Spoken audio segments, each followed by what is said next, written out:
Hello, my name is John for Through the Eyes of George, and today we're going to talk about the Whiskey Rebellion. There are many things in George Washington's time and culture in which do not relate to our time and culture in 2020, and vice versa. But there are life lessons that we can learn from George Washington's life. Now, within the context of the Whiskey Rebellion, we're going to look at it, what happened, and the difference between peacefully assembling and protesting and rioting. Now, to watch the full context of this video, go to my YouTube channel, Through the Eyes of George, and click on Whiskey Rebellion and George Washington. My website is POTUS1.com, P-O-T-U-S, the number 1.com, and my book and podcast are both called Through the Eyes of George.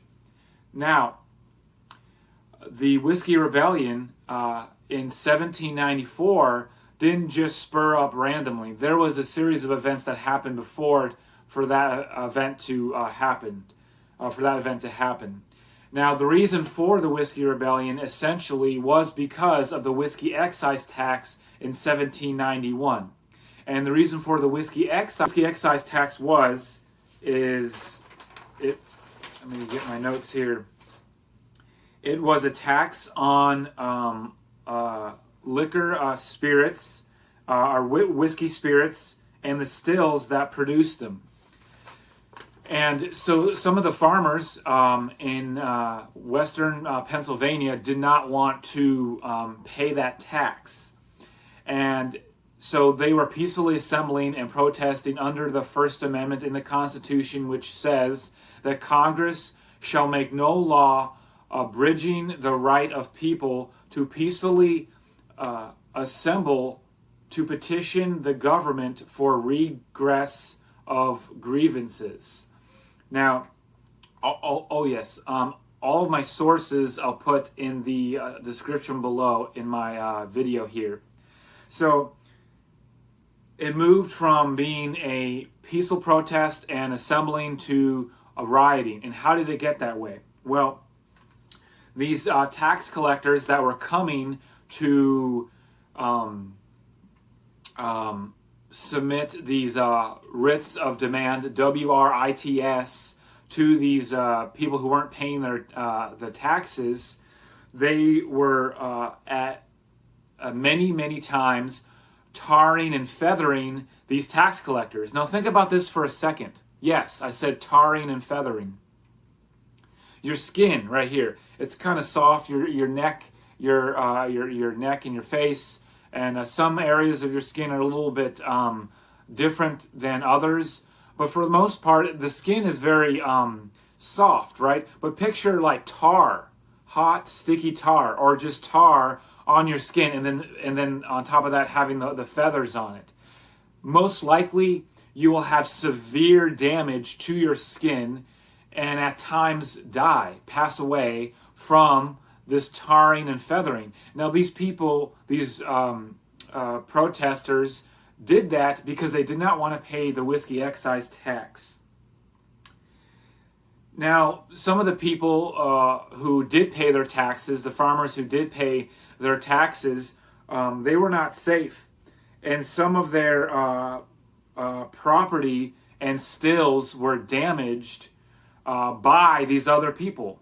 So it moved from peacefully assembling and protesting to tarring and feathering and then destroying other people's property who are in the same business as you as making whiskey. Now that doesn't really make sense to me if you want to, now, anyway, I'm going to move forward, but it seems like there's a conflict of interest there. That's what I'm trying to say. But let's move forward, and you're free to form your own opinion on this. I'm just giving you the facts of what happened in the Whiskey Rebellion. Now, soon, a mob or an angry group of people, you could say that's what it was, marched on John Neville's house. John Neville was a tax collector, and he had been assisting Federal Marshal David Lennox in the collecting of these writs of demand. Now, the WRITS, to the still owners who had not paid their tax for this whiskey tax. And they were to appear before the federal court in Philadelphia for this whiskey excise tax for not paying it. Now, during an attempt to serve one of these writs of demand on William Miller on July 15th, 1794, their shots were fired, forcing Neville back to his home in Bower Hill. Now, they were already over here at William Miller's house. They went over later to John Neville's house. And then Marshal Lennox fled to Pittsburgh. So the next day, like I said, a dozen of these rebels went to John Neville's house to want him to surrender to the rebels because they didn't pay their taxes, and they wanted the tax collector to surrender to them. Now, shots were fired, and one of these rebels was mortally wounded. Now, if they wouldn't have been trying to march and encroach on John Neville's house, one of these people would not have been mortally wounded. The next day, James McFarland led hundreds of these rebels to Bower Hill, in intent to go back to John Neville's home on forcing him to resign his position as a tax collector. Now, John Neville's home was being protected by United States Army soldiers,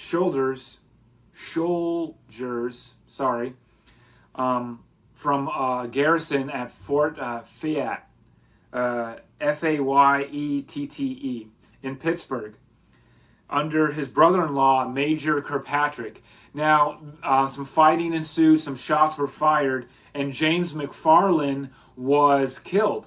Now, James McFarland, even though he's a rebel and not wanting to pay his taxes, he would not have died if he did not encroach on John Neville's home again. Now, it's up for you to decide now on whether the rebels had a right to encroach on his home and all of that, but these are just the facts here. Later, these rebels burnt down the outlying buildings of John Neville's home. I don't know how that relates to not paying the whiskey excise tax. And maybe I can get more clarity on that. I don't know, but let's just move on. So McFarland's death further inflamed these rebels, and it resulted in close to 5,000 of these rebels assembling outside of Pittsburgh. And that was for the purpose of capturing the city. Now, when George Washington heard about this, he assembled, you could say, a militia or the National Guard of states in the surrounding area to come and protect the property and the people of that area. Now, I have no idea if people will say that that George Washington had the right to do that or not, but sooner or later, after the tarring and feathering of the tax collectors, the burning down of buildings, and the destroying of property of others, and the loss of life that has happened, at some point, somebody has to say enough is enough. Excuse me. So someone has to say that enough is enough. Now, there's a difference. Now, you can see in this what happened, that there's a difference between peacefully assembling and protesting and rioting, and the destroying of property, violence, setting ablaze and fire to things, and violence and all of those things, damaging property. Now, there are many times in American history where people have had amazing accounts of peaceful protesting and assembling under the Constitution and the rights of the states in which they live, the First Amendment, which I read to you earlier. And there have been accounts of people rioting and destroying buildings and the loss of life, and also setting a fire and blaze to things. Now, in this video, I'm not going to take sides on anything, because that's really not the point of this channel. But I just wanted to point out the difference of what George Washington, the delineation between those two things. Now, all of my sources I'll put in the description below.